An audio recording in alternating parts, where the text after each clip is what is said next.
Қайырлы күн оқырман, сіздермен бірге сіз білесіз бе Айдары. Бүгін сіздермен күнделікті өмірде қолданып жүрген сөздердің дұрыс нұсқаларымен танысамыз.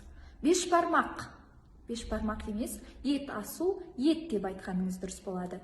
Үлкен рахмет. Дұрыс нұсқасы көп рахмет. Жанұя, отбасы деп айтсаңыз абзалырақ болады.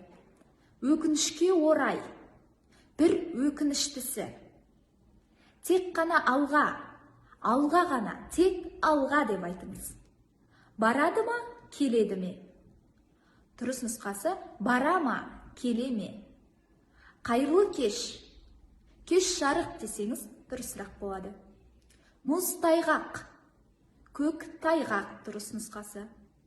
Тығылыспақ, жасырын бақ десеңіз дұрыс болады. Күнделікті өмірде қазақ тілінің қолданысындағы сөздерді барынша дұрыс айтуға тырысайық.